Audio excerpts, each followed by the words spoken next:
Là, tu t'es un peu chauffé.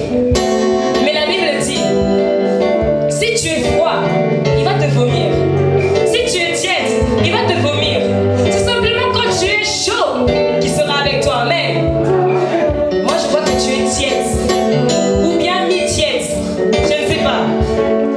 On doit chauffer cette pièce en ce lieu. Amen. Est-ce que tu peux dire encore chauffer?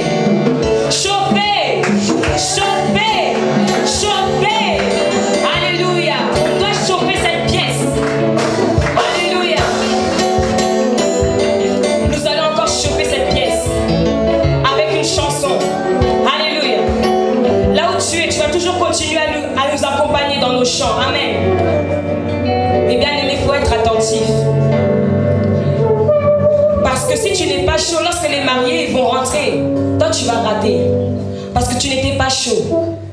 Il faut que tout le monde soit chaud dans cette pièce. Amen. Amen. Alléluia. Qui connaît la chanson? Nous voulons simplement chanter Dieu est capable de faire. Amen. Il est capable de faire ce qu'il dit. Même lorsque la promesse elle dure, il est capable de faire ce qu'il dit parce que sa parole elle s'accomplit tôt ou tard. Amen. Il est celui qui est fidèle, le plus fidèle de tous les fidèles. Amen. Nous voulons simplement chanter cette chanson. Alors là où tu es, tu peux toujours continuer à nous accompagner dans notre chant. Alléluia.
je vois que vous êtes toujours froid. Est-ce que je mens? Ou bien vous êtes tiède? Ou bien, ah, vous avez chaud. Ah, vous avez chaud. C'est ça. Faut avoir chaud dans la maison du Seigneur. Faut pas être froid dans la maison du Seigneur. La chaleur là, elle va te renforcer encore. Que la chaleur te renforce. Amen. Amen. Nous sommes toujours là pour le mariage de notre maman Teresa et de notre papa Hugo. Alors, ne te fatigue pas parce que c'est que le début. Amen. Et ne donne pas toute ton énergie aussi parce que c'est que le début. Amen. Quand tu danses, danse avec charisme. Quand tu chantes, chante avec charisme aussi. Parce que sinon tu vas te fatiguer vite. Amen. Est-ce que je parle à quelqu'un? Est-ce que tu peux lever ta main là où tu es comme ça si tu as compris? Alléluia. Dieu est bon. Alléluia. Nous allons encore chanter une chanson avec vous. Amen. Nous voulons chanter « Je loue ton nom éternel ». Amen. Qui connaît la chanson? Qui connaît la chanson? Est-ce que tu peux te lever ta main si tu connais la chanson? Ah, vous ne connaissez pas la chanson? C'est qu'on doit vous l'apprendre alors. Alléluia. Pour cette chanson, je vais demander à l'église de se lever. Parce que cette chanson mérite la danse. Amen. On y va. Bougez, bougez, bougez. On y va. Bougez, bougez, bougez. Hey. Bina, bina, bina, bina, bina, bina. Hey. Bougez, bougez, bougez, bougez.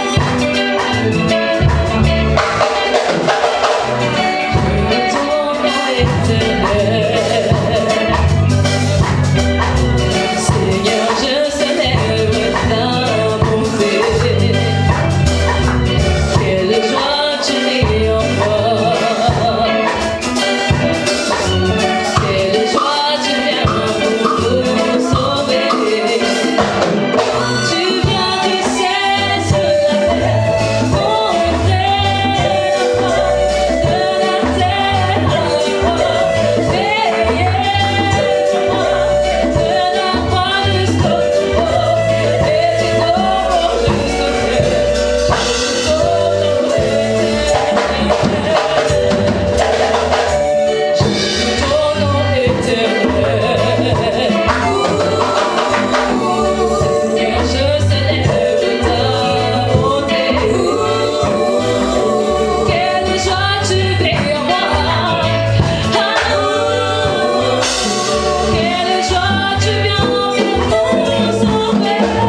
demander votre attention.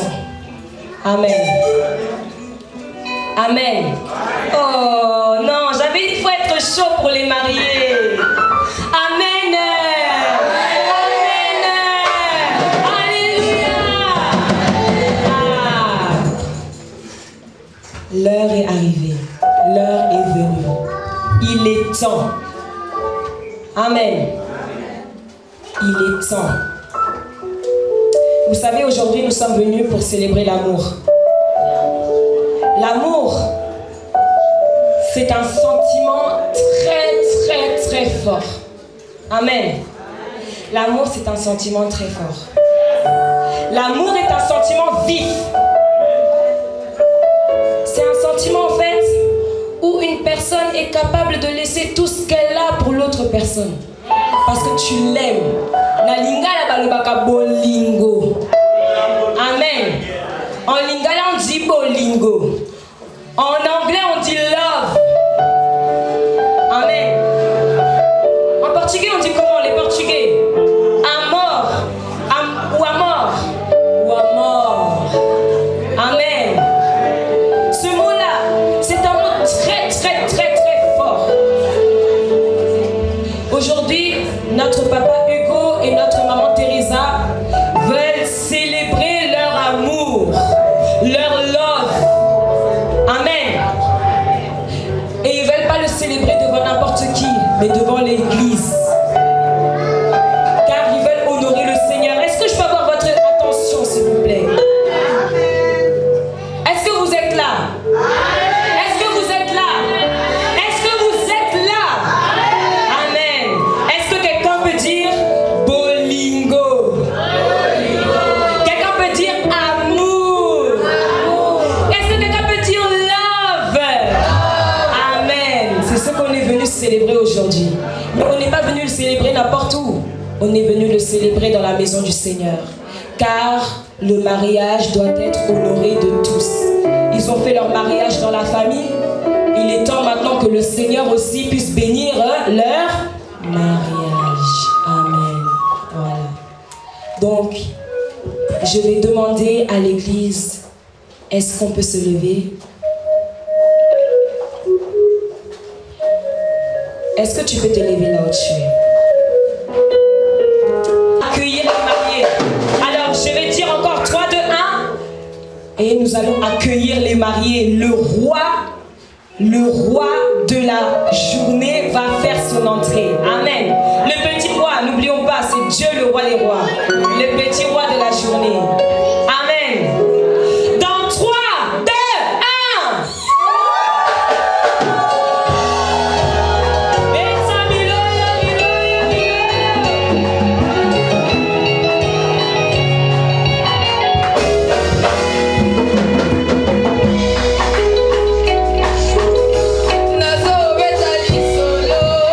Lisolo, ya matema, ya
images. Aujourd'hui, l'homme que nous vous présentons, c'est l'homme qui s'appelle Papa Hugo. Amen. Amen. Lelo est Sengo. Et Moninga Bagé. C'est ça. Amen. Sans plus tarder, nous allons continuer. Il manque quelque chose. Il manque une personne en ce lieu. Il manque une personne. Est-ce qu'il manque une personne? Oui. Oh. Il manque une personne ou pas? Oui. Il manque une personne, non? Oui. Je sais pas. Attendez, bien aimé. Je vais simplement vous lire un verset. Comme ça, on va peut-être se rappeler de la personne là, parce que moi, je ne me rappelle pas bien. Amen. La Bible dit. Amen. Alors l'Éternel Dieu fit tomber un profond sommeil sur l'homme. Papa Hugo. Amen. L'Éternel Dieu fit tomber un profond sommeil sur l'homme qui s'endormit et prit une de ses côtes et referma la chair à sa place. Amen. L'Éternel Dieu forma une femme de la côte qu'il avait prise de l'homme. Amen. Et il l'emmena vers l'homme. Amen. Est-ce que tu me suis? Moi j'aime bien quand je lis, quand tu réponds Amen. Amen. Ah. Voici cette fois-ci l'os de mes os, la chair de ma chair. Amen. Celle qu'on appela femme. Amen. Je me suis souvenu maintenant, je me rappelle. Il manque la femme. Il manque l'os des os. La chair de la chair. Amen. Papa Hugo, il vous manque la chair, non?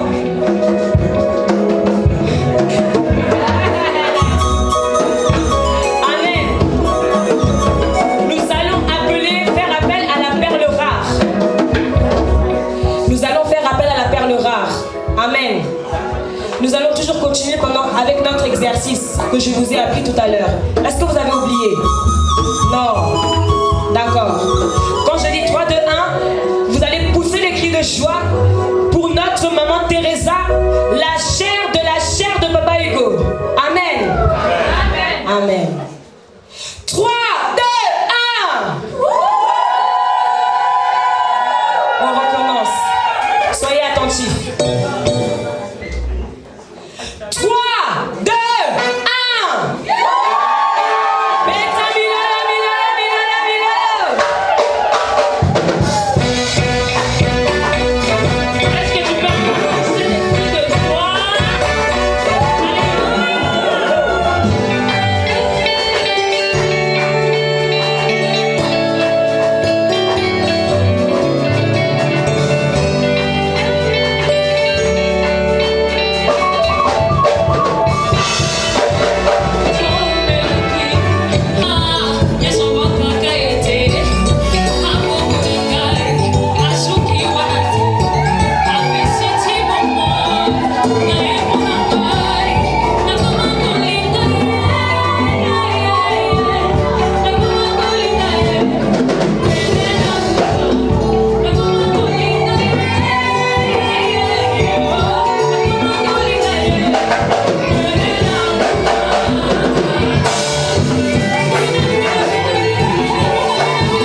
Papa Egossi ainsi que notre sœur.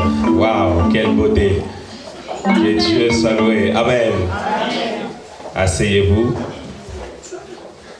Soyez tous et toutes bénis dans le nom puissant de Jésus. Amen. Pour ceux qui ne me connaissent pas, je suis le pasteur Manuel, le pasteur de cette église, Centre évangélique Siloé. Et je suis très ravi de vous recevoir. Pour certains, on s'est croisés hier à la salle, en train de ranger. Je reconnais certains visages. Soyez bénis abondamment. Amen. Gloire à Dieu. Et j'aimerais vous bénir, que le Seigneur vous bénisse. Vous, la famille, vous, les amis, les collègues de travail, les parents, toutes ces personnes, vous tous et toutes qui êtes venus ici pour pouvoir célébrer ce moment. Amen. Ma fille a dit que c'est une journée de joie et d'amour. Nous sommes venus célébrer l'amour de notre frère et ainsi que de notre sœur. Alléluia. Dieu sait que ça a été long, difficile et compliqué, comme vous le savez. Le mariage est souvent combattu. Mais par la grâce de Dieu, nous sommes là et nous voulons témoigner le Seigneur. Donne-moi un amen bien. Amen. Alléluia. Amen. Gloire à Dieu. Nous allons écouter une petite exhortation. Si tu as une Bible,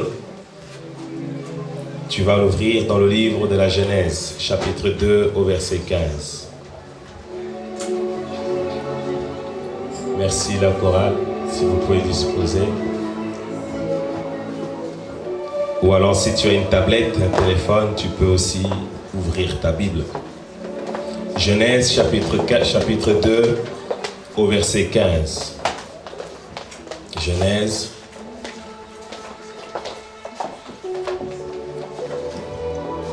chapitre 2 au verset 15. Nous avons trouvé. Gloire à Dieu. La Bible dit ceci. L'Éternel Dieu prit l'homme et le plaça dans le jardin d'Éden pour le cultiver, pour le garder. Parole de l'Éternel. Est-ce que nous pouvons applaudir la parole de Dieu? Est-ce que tu peux applaudir la parole de Dieu? Le livre de la Genèse est le livre qui relate le commencement de toutes choses sur la terre. La création, la manifestation de la volonté de Dieu sur la terre. La Genèse relate tout ce que nous vivons aujourd'hui. Ça a commencé dans le livre de la Genèse. Il parle du premier mariage, il parle de la première trahison, du premier péché. Il parle des premiers hommes qui se sont approchés pour aimer Dieu. La Genèse parle de la première famille. La Genèse parle de toutes ces choses. Et aujourd'hui, nous voulons prendre une portion du commencement de la Genèse afin de pouvoir nous exhorter ce soir parce que c'est pour cela que nous sommes là. Amen. Amen. Alors, nous avons souvent tendance à écouter ou on nous prêche souvent, toi qui as déjà été dans un mariage, que c'est pourquoi l'homme quittera, n'est-ce pas, ses parents pour s'attacher à sa femme. On nous a dit aussi, celui qui trouve une bonne femme, n'est-ce pas, trouver le bonheur. On nous a dit aussi, femmes, soyez soumises à ton mari. On dit aussi que Marie, aimez vos femmes comme Christ a aimé l'Église. Ça, c'est un message que vous connaissez et nous n'allons pas faire une répétition ici. Mais cet après-midi, le Seigneur m'a mis à cœur de parler sur Genèse chapitre 2, verset 15 pendant 10-15 minutes. La Bible dit que Dieu prit l'homme et le plaça dans le jardin d'Éden pour le cultiver et pour le garder. Le jardin d'Éden était le produit de la grâce de Dieu dans la vie de l'homme. Sans que l'homme n'ait fait aucun effort, sans même que l'homme n'ait la vie, Dieu avait déjà prédisposé une bénédiction pour l'homme. Lorsque Dieu a soufflé dans la narine de l'homme pour qu'il devienne un être vivant, Dieu n'a pas béni l'homme après, mais l'homme a été béni avant qu'il devienne un être vivant.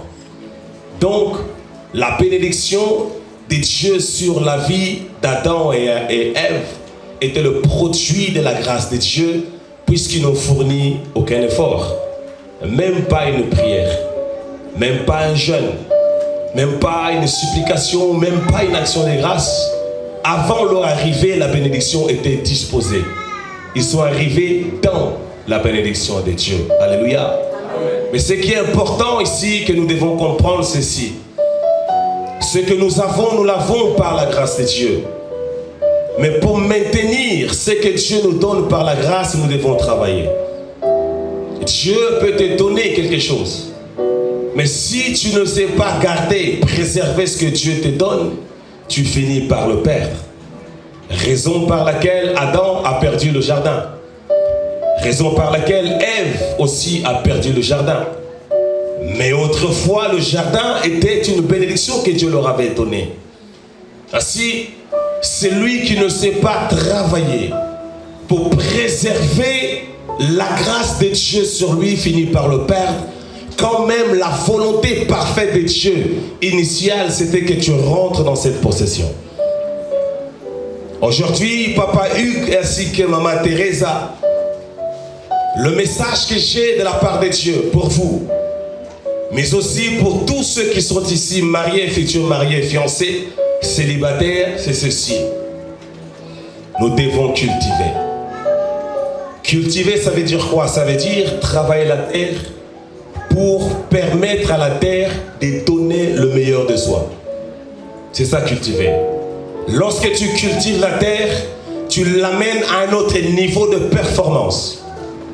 Lorsque tu cultives la terre, tu lui permets de s'épanouir et de te donner le meilleur qu'il a en lui. Question. La Bible dit que tout ce que Dieu fait est bon et parfait.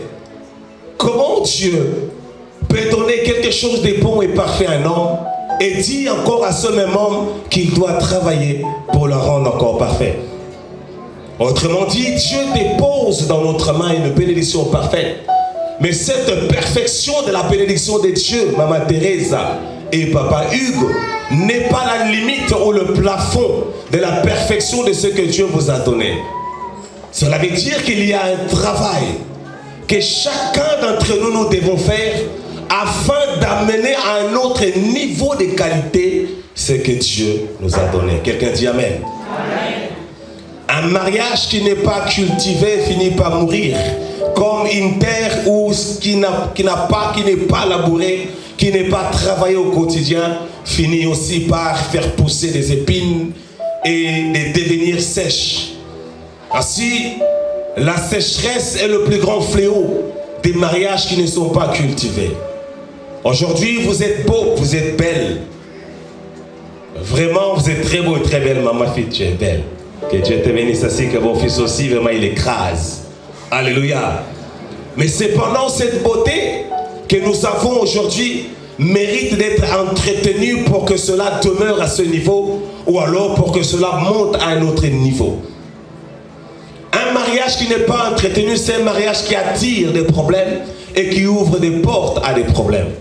Peuple de Dieu, sachez ceci.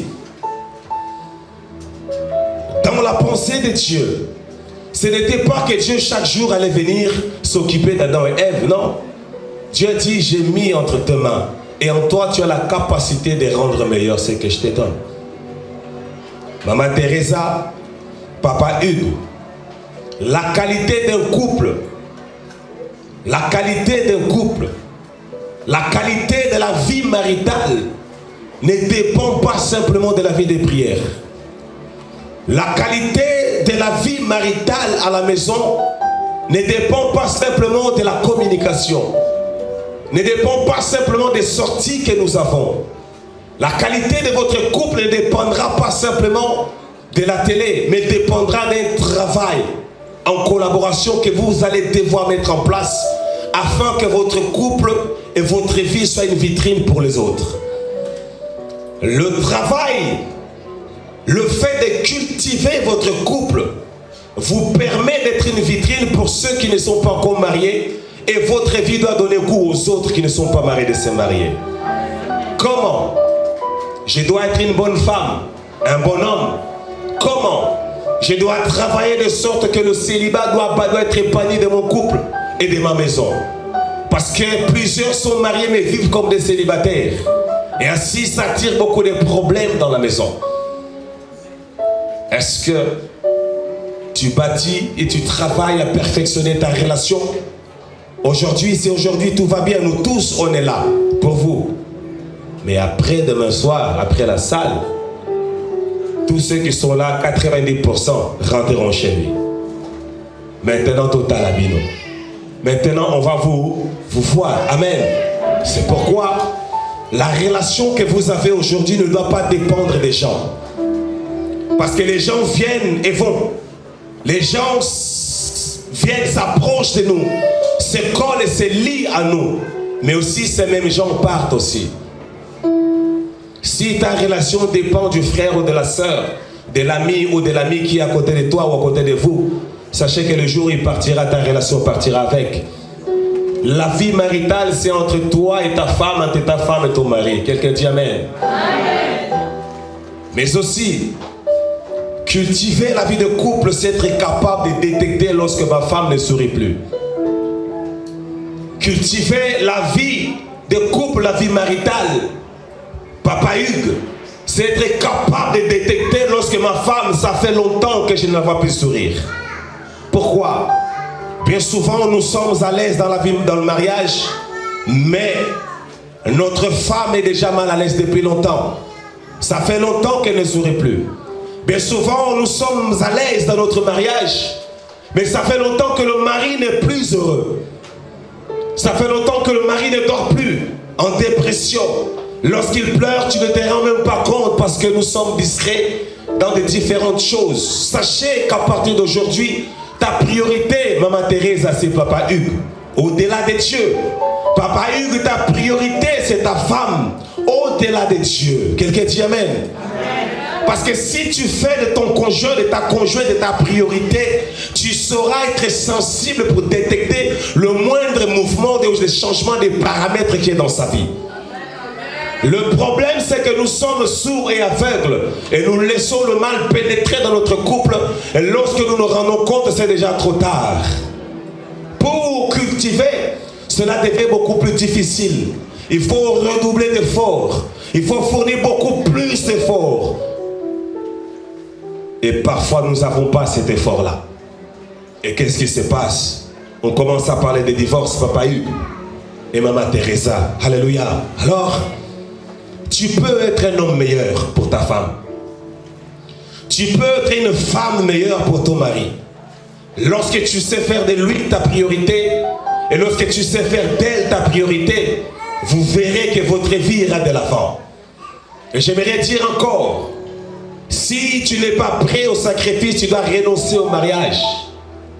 Si tu n'es pas prêt à te sacrifier, tu dois renoncer au mariage parce que le mariage est un champ de bataille, un champ de guerre. Alléluia. Le mariage est fait pour ceux qui ont le treillis de combat. Parce que chaque jour, il y a la bénédiction, chaque jour, il y a la guerre.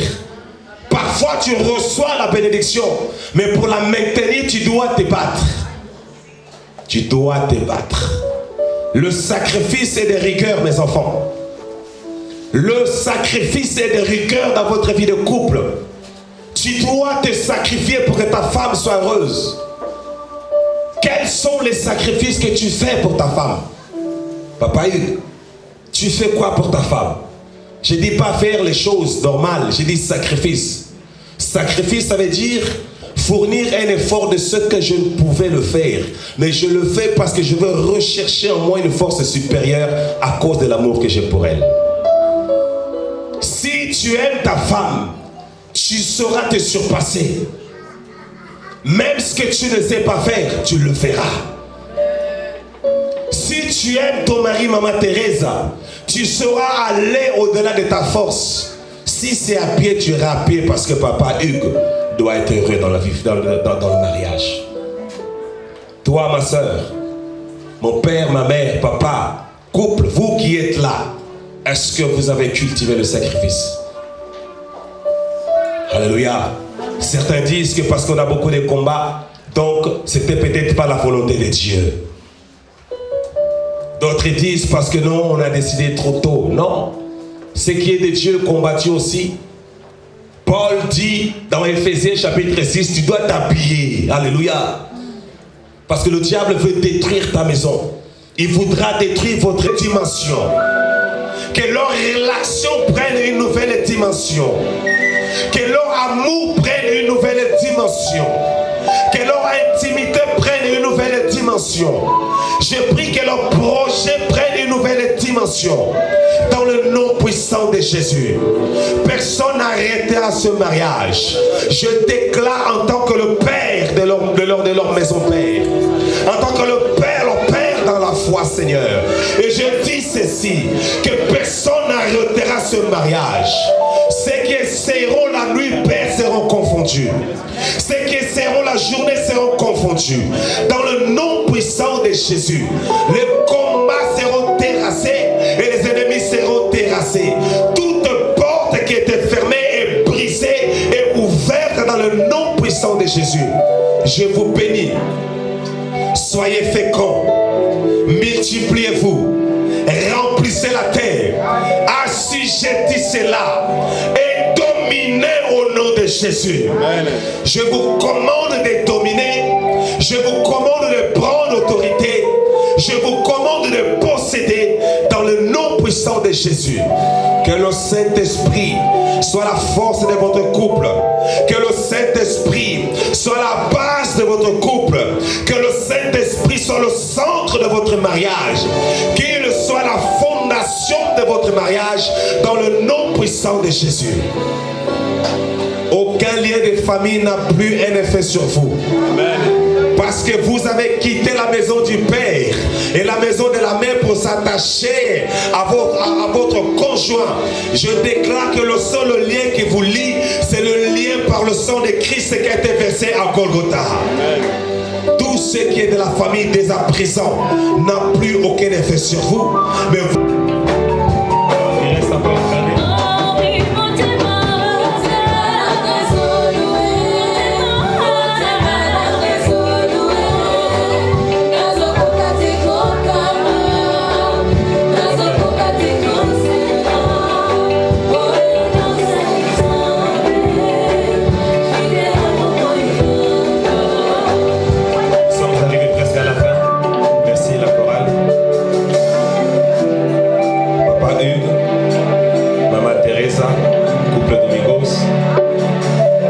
La seule chose que je peux vous donner, bien sûr, parmi tant d'autres choses, mais le principal, vous connaissez déjà cela, non pas que vous n'en avez pas, mais c'est un cadeau de l'Église pour vous dire que lorsque vous avez un problème, c'est à Dieu que vous devez vous confier.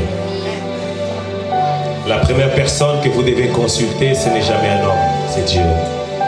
Avant même que vous ne puissiez appeler les parents, vous devez mettre vos genoux à terre pour rechercher à entendre ce que Dieu a à dire par rapport à ce que vous traversez. Vous aurez beaucoup de combats. Il y aura des difficultés, des vents et tempêtes qui vont frapper. Mais sachez une chose, la protection lorsque nous restons dans la barque, lorsque Christ est dans la barque. Peu importe le vent qui frappera chez vous, si Christ est dans votre maison, cela ne s'écoulera jamais. Alors je vous donne cette Bible comme le cadeau de l'Église pour vous dire c'est à Dieu qu'il faut se confier.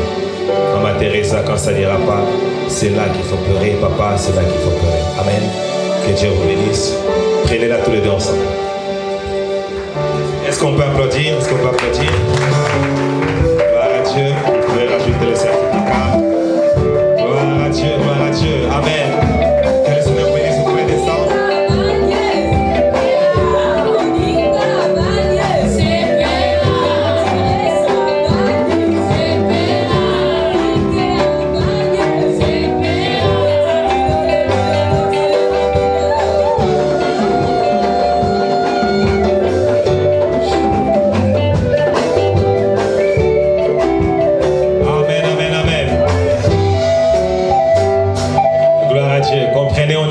Ici, il y a beaucoup de protocoles, les papiers, signatures et tout ça, vous savez mieux que moi. Vous prouvez. Amen. Gloire à Dieu. Donc, nous sommes arrivés presque à la fin donc, de notre cérémonie. Nous voulons prier le Seigneur et aussi donner les annonces. Donc nous avons rendez-vous à la salle. Amen. Et nous allons manger, boire et danser jusqu'à l'aube. Alléluia. Donc, je pense que la tenue que tu as, tu vas devoir la changer. parce que ça va chauffer sur la piste, comme dit ma fille. Amen, amen.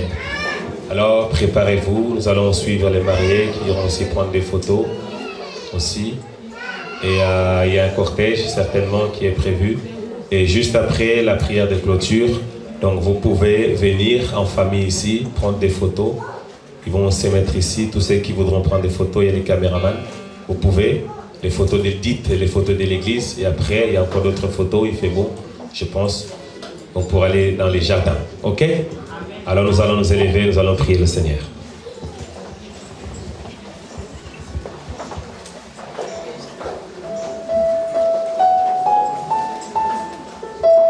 Tu vas incliner ta tête.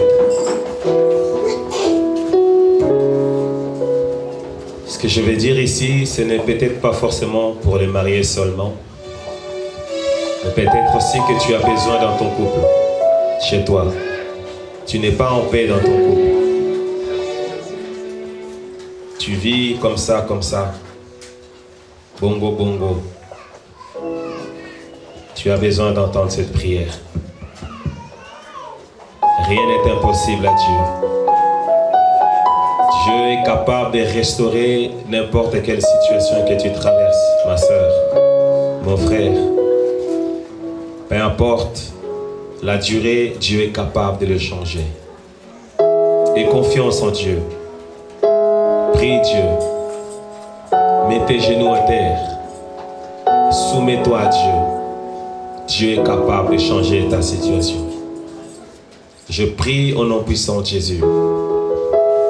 Que la grâce et la faveur de Dieu, à travers cette cérémonie, te soient renouvelées. Que le Dieu qui m'a établi pasteur dans cette église te bénisse abondamment. Je prie que le Seigneur Dieu des grâces combat le combat que tu as dans ta maison, les difficultés que tu es en train de traverser dans ta maison. Toi qui es en train de pleurer comme un poisson dans l'eau, que le Dieu des grâces essuie tes larmes dans l'eau, qu'il efface et guérit ton cœur. Toi qui es en train de souffrir dans le silence,